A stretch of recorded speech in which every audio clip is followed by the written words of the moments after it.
I will never forget the sound of the wrapping paper tearing. It was the only thing anyone could hear. No music, no laughter, just that quiet crinkle as my daughter, Kaya, carefully unwrapped her gift. Her tiny fingers tugging at the corners like it was the most precious thing in the world. And for a second, she actually smiled. That soft, hopeful kind of smile kids get when they think magic might still be real. But when she opened the box, her whole face shifted. Confusion first, then a flicker of something deeper. Hurt, maybe. Her little shoulders stiffened and she glanced at me. The box was empty. I saw it before she even said a word. Just a plain cardboard bottom. No tissue paper, no toy, not even a note. Just nothing. I blinked, trying to make sense of what I was seeing. Was it a mistake? Did something fall out? Maybe someone forgot to pack it? But before I could open my mouth, I heard him. My father, Frank. He let out this sharp laugh, short and cold like a bark in winter. He sat back in his armchair, folded his arms, and said, "Kids like her shouldn't expect anything. World's got enough leeches already." My heart dropped. Kaya froze. Her hands were still in the box, like maybe she just hadn't seen the gift yet, like maybe it was hiding under the flaps or tucked in the corner. But there was nothing. I felt the heat rush up my chest. My hands trembled where they rested on my lap. I wanted to say something, anything, but the words caught in my throat like splinters. Then Sandra, my sister, snorted and muttered, "She's just like her mother, always expecting handouts. Worthless." My jaw clenched. I could feel the muscles in my face tightening, the burn behind my eyes threatening to spill over. I forced myself to look at Kaya. She wasn't crying, not yet. But her lips were pressed tight, and her chin was trembling the way it does right before it breaks. Her eyes, those big soft eyes, were filling with tears she was too proud to let fall. She looked at me again, not asking for help, just checking if she should pretend it didn't hurt. And in that moment, I hated myself. I hated that I'd brought her here, that I'd hoped, maybe stupidly, for a normal Christmas, that I thought my father could be different, that I wanted them to see the beautiful, kind, creative girl Kaya was and love her like I did. But they didn't see her. To them, she was just an extension of me, a reminder of my divorce, my failure, the mess I'd made of my life according to them. The room was dead silent except for the soft hum of the heater and the ticking of the grandfather clock behind Frank's chair. Each second sounded louder than the last, like it was counting down to a moment I wasn't ready for. Kaya looked down at the empty box again. Her fingers brushed the edge, then slowly she folded the flaps shut. Her hands were shaking now, and then she whispered something. "I got you a gift too, Grandpa." Everyone turned. Frank looked up, that smug grin still on his face. "Oh yeah," he said, half laughing. "This'll be good." But Kaya didn't back down. She reached into the pocket of her coat and pulled out a small piece of paper, folded with such care it made my chest ache. She took a step forward and held it out to him with both hands, and right then I knew this moment wasn't over. Something was coming, something none of us were ready for. I hadn't been home for Christmas in over 2 years, not since the divorce, not since the shame, not since everything I'd been trying to hold together finally cracked wide open. Kaya. She wanted to see them. She asked me 3 weeks before Christmas, "Mom, do I have a grandpa?" That was her way of asking why we were always alone during the holidays, why we didn't have matching pajamas or giant trees or cousins to run around with. So I said yes, and when she asked if we could visit him this year, I said yes again, against my better judgment. I don't know what I expected. Maybe I thought time would have softened them. Maybe I believed just for a moment that when they saw Kaya, when they really looked at her, they'd feel something. Warmth, regret, love. Anything. Instead, the minute we pulled into the driveway, I felt that old weight settle back onto my shoulders. That invisible tension that coils around your ribs like barbed wire when you're trying to smile for people who don't really want you there. Their house hadn't changed. Still cold, still perfect, still spotless, in that way that feels less like home and more like a museum. My mother greeted us with that plastic politeness she'd mastered over the years. A quick hug for me, a soft pat on the head for Kaya. Her eyes lingered too long on the scuff marks on Kaya's boots. I saw it, how she took her in like an item on a shelf, deciding whether or not she belonged. Sandra barely looked up from her phone when we walked in. She offered Kaya a half-hearted "hey," then went right back to scrolling. I could already feel my stomach tightening.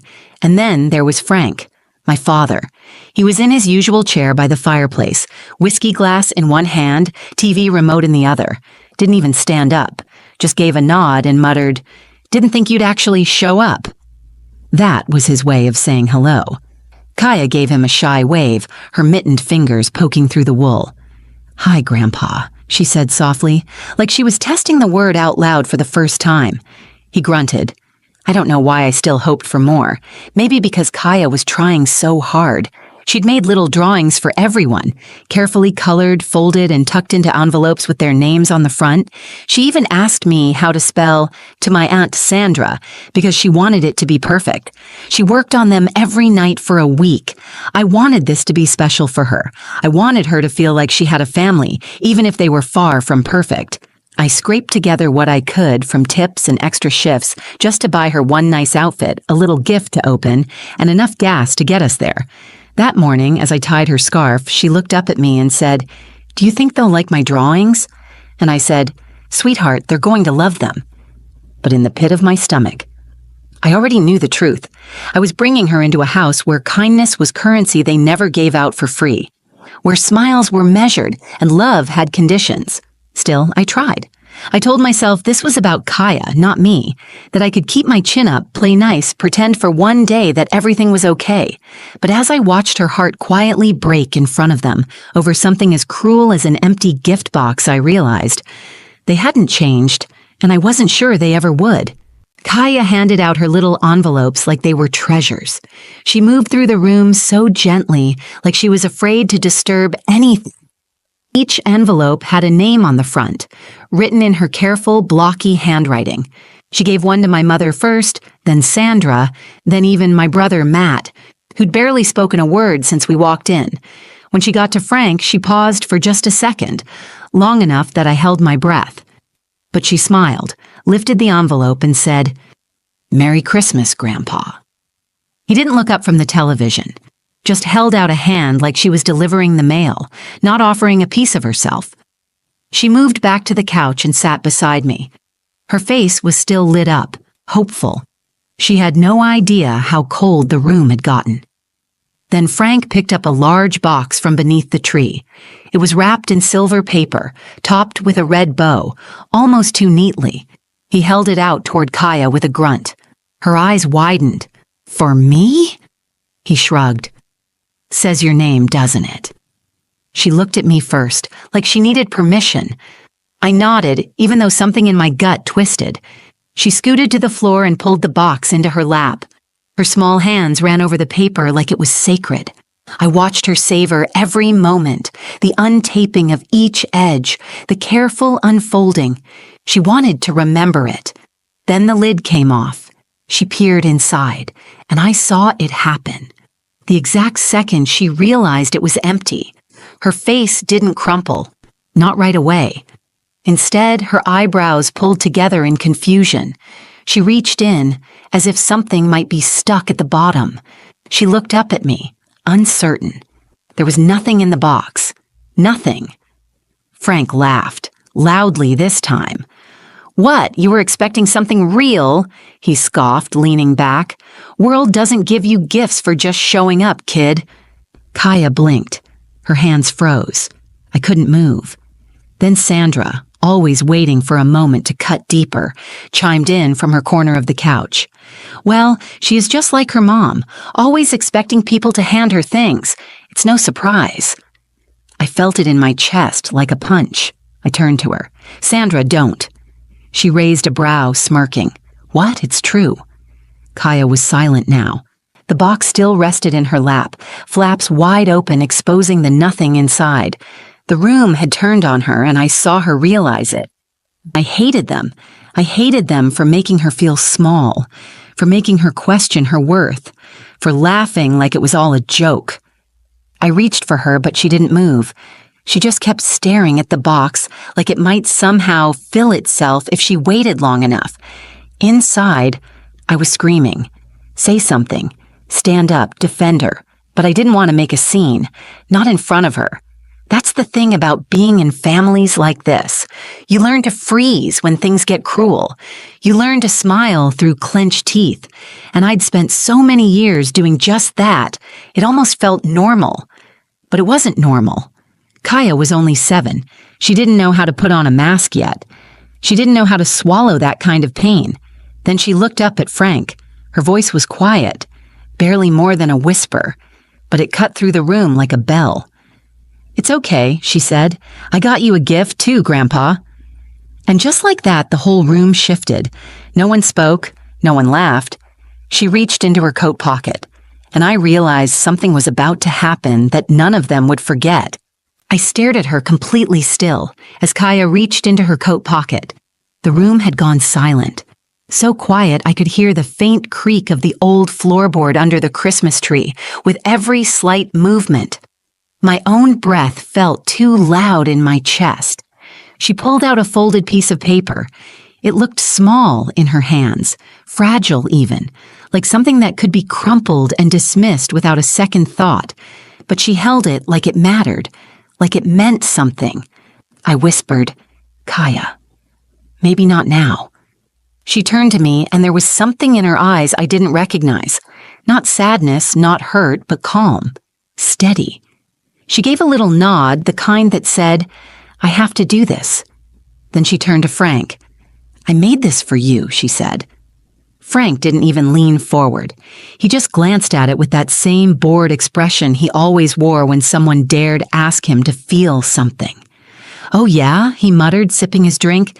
"You draw me a snowman or something?" There was sarcasm in his voice, the kind he always used when he wanted to make you feel small without raising it. But Kaya didn't flinch. She walked across the room and held it out to him with both hands. That's when I noticed her fingers were shaking. I knew that feeling. The way your hands betray you when your heart's thudding in your chest, when you're trying to be brave, even though every part of you wants to run. He took it from her like it meant nothing, slid it open with one hand while still holding his glass in the other. Then he looked down and stopped. I couldn't see what was on the paper from where I sat, but I saw his face. It didn't twist in confusion or irritation like I expected. Instead, his eyebrows drew together. He blinked once, then again. His jaw slackened just slightly, like he'd forgotten what he was doing. The entire room seemed to lean in. "What is it?" Sandra asked, impatient. He didn't answer. He just stared. Kaya stood there, hands clasped in front of her now, watching him quietly like she wasn't sure what came next either. I got up and crossed the room, slowly, almost afraid to break the moment. I stepped beside her and gently placed my hand on her back. She didn't look at me. She just kept her eyes on Frank, and he looked older than I'd ever seen him. Not angry, not smug, just still. He folded the paper carefully, deliberately, almost reverently, and placed it on the side table next to his chair. Then he stood up. No one knew what to say. No one moved. He walked out of the room without a word. The sound of his footsteps down the hallway was the only thing we could hear. He didn't slam the door, didn't shout, just left. I looked down at Kaya. Her voice was quiet when she asked, "Did I do something wrong?" I knelt beside her, wrapped my arms around her, and whispered, "No, sweetheart. You did something brave." Sandra muttered something under her breath, but this time, I didn't care. Because I knew, whatever Kaya had drawn, whatever she had written, it got through to him in a way none of us ever could. She didn't fight back with anger. She didn't cry or scream or run. She gave him a gift, one that reminded him he was still human, even if he'd forgotten. And I think, just maybe, that scared him more than anything else. I didn't see my father for the rest of the day. He didn't return to the living room, didn't come back for dinner. Not even when my mother called out that dessert was ready, in that overly sweet tone she used when pretending everything was fine. Kaya didn't mention him again that evening. She played quietly with the ribbon from one of her other small gifts and helped me fold the wrapping paper scraps like it was any other night. But I could tell her mind was somewhere else. Every now and then her eyes would wander toward the hallway where Frank had disappeared, like she was waiting for something. But nothing happened. Not that day. We left early the next morning. I told them we had plans back in the city, but the truth was, I couldn't bear to spend another second pretending. Sandra didn't even get up to say goodbye. My mother handed me a foil-covered plate of leftover ham and told me to drive safe. No mention of what happened. No one asked how Kaya was doing, and that, somehow, hurt even more. The ride home was quiet. Kaya stared out the window, watching snow blur past the trees. I reached over and held her hand at one point. She squeezed back. I didn't bring up the drawing. I didn't want to make her explain something that was clearly so personal. I didn't want to pull apart whatever magic had lived in that moment. But I thought about it the whole drive home. What had she drawn that made my father, the man who once called me too soft for crying at a movie, turn pale and leave the room without a word? I found out 4 days later. It came in a small, unmarked box left on our porch. There was no return address, just Kaya's name written in careful block letters across the top. She opened it slowly, like she wasn't sure if it was safe to hope. Inside was a tiny music box, old-fashioned, wooden, hand-carved edges with little roses painted around the lid. It played "Somewhere Over the Rainbow" when she turned the crank. And there was a note. It was just one line, handwritten in a shaky, unfamiliar scrawl. To the bravest girl I know. Thank you for remembering her. No signature, but we didn't need one. Kaya clutched the box to her chest like it was made of gold. She didn't say anything at first. She just held it and smiled. I sat down next to her on the floor and finally asked, Kaya, what did you draw for Grandpa? She looked up at me and said, it was a picture of him holding hands with Grandma and me. Her voice was soft. I told him I hope he smiles again one day, because I remember how she made him laugh. My throat tightened. I didn't speak. I couldn't. Because that was it. That was the part of him I'd forgotten even existed. The man who once smiled, once laughed. Before grief hardened him, before the years made him cruel, Kaya saw through all of that and gave him a piece of something he thought he'd lost forever. Not pity, not guilt, hope. She didn't try to fix him. She just reminded him that he used to be someone worth remembering. And in return, he gave her something too. Maybe not love, maybe not forgiveness, but a beginning. And sometimes, that's enough. The music box now sits on Kaya's nightstand. Every night before bed, she winds it up. Not always to listen. Sometimes she just likes to hold it, to feel its weight in her hands, to know it's there, the way a child might clutch a stuffed animal they've outgrown but still can't let go of. She hasn't said much about that day since, but every now and then she'll mention Grandma, someone she never even met, but speaks about like she's still here. Like she's someone Kaya knows through the stories I've told and the quiet space she left behind, and maybe she does. Frank never called. He didn't send a follow-up message. No, I'm sorry. No explanations. That's not who he is. Maybe that's not who he'll ever be. But a week after the music box arrived, I got a letter. It wasn't addressed to Kaya. It was for me. It was short, 3 lines written in the same uneven handwriting. I was wrong. About you. She's a good kid. I hope you're doing okay. No name. But I knew. And for reasons I can't quite explain, I cried after reading it. Not because it made everything better. Not because it fixed the years of silence or the way he used to look through me like I was a disappointment wearing a name tag. But because for once, it felt like he saw me. And more than that, he saw Kaya. He saw what I've always known, that she's special, that she has this way of peeling back the coldness in a room and showing people their own warmth, even when they don't deserve it. She's not loud. She doesn't demand attention. But she changes things. She changed him. Not completely, but enough.